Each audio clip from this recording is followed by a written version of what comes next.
অসমৰ গুৱাহাটীৰ উজান বজাৰত অৱস্থিত এটা মন্দিৰ হৈছে ছত্ৰাকাৰ দেৱালয়। এই দেৱালয় আহোম যুগত স্বৰ্গদেউ কমলেশ্বৰ সিংহৰ তত্বাৱধানত নিৰ্মাণ কৰা হৈছিল। ইয়াৰ লগতে অৱস্থিত মংগলচণ্ডী দেৱীৰ মন্দিৰটো কলীয়া ভোমোৰা বৰফুকনে নিৰ্মাণ কৰাইছিল। ছত্ৰাকাৰ দেৱালয় গুৱাহাটীৰ উজান বজাৰৰ এটা টিলাৰ ওপৰত অৱস্থিত। এই টিলাৰ আকৃতি ছত্ৰ বা ছাতিৰ আকৃতিৰ হোৱাৰ বাবে পিছলৈ দেৱালয়খনৰ নামো ছত্ৰাকাৰ হয়। এই মন্দিৰ মূলতঃ ভগৱান শিৱ আৰু ভগৱান বিষ্ণুক উৎসৰ্গিত কৰা হৈছিল। পিছলৈ ইয়াত দেৱী মংগলচণ্ডী মন্দিৰটো অন্তৰ্ভুক্ত কৰা হৈছিল। তিনিওটা মন্দিৰৰ কেন্দ্ৰত ভগৱান বিষ্ণু, সোঁফালে ভগৱান শিৱ আৰু বাওঁফালে দেৱী মংগলচণ্ডী বিৰাজমান। দেৱীৰ মন্দিৰটো কলীয়া ভোমোৰা বৰফুকনে প্ৰতিষ্ঠা কৰিছিল। ইয়াৰ আগতে কামৰূপৰ ৰঙিয়াৰ হৰদত্ত, বীৰাদত্ত ভাতৃসকলে দেৱী মংগলচণ্ডীক পূজা অৰ্চনা কৰিছিল আৰু দেৱীৰ ধাতুৰ মূৰ্তি আছিল।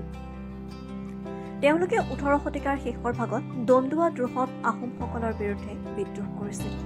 তেওঁলোক পৰাজিত হোৱাৰ পিছত দেৱীৰ মূৰ্তিটো হ্ৰদত আহোমসকলৰ পৰা লুকুৱাই ৰখা হৈছিল।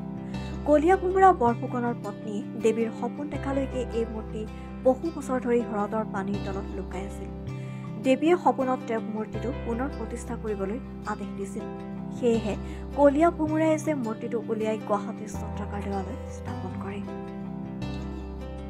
মধ্যযুগৰ পিছৰ ভাগত দেৱোত্তৰ ভূমিৰ ওপৰত স্থাপন কৰা এই মন্দিৰ প্ৰাংগণত শিৱ, বিষ্ণু আৰু মংগলচণ্ডীৰ মন্দিৰ তিনিটাকৈ আছে। আহোম ৰজা কমলেশ্বৰ সিংহৰ দিনত সজোৱা এই ছত্ৰাকাৰ দেৱালয় শাক্ত ধৰ্মৰ এখন প্ৰধান পীঠস্থান। মধ্যযুগৰ প্ৰথম ভাগৰ কিছুমান শৈল ভাস্কৰ্য এই পীঠস্থানত পোৱা যায়। মধ্যযুগৰ কিছুমান ভাস্কৰ্য মন্দিৰৰ দেৱালৰ বাহিৰ ফালে লগোৱা আছে। বংশী গোপালৰ এটা শিলত খোদিত সুন্দৰ মূৰ্তি বিষ্ণু মন্দিৰত পবিত্ৰভাৱে থোৱা আছে। এই মন্দিৰসমূহ বৰ্তমানে নতুনকৈ সজোৱা হৈছে।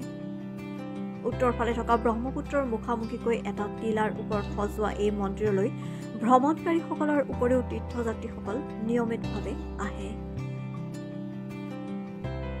নিউজ ডেস্ক ৰিপৰ্ট, লেংটন বাতৰি।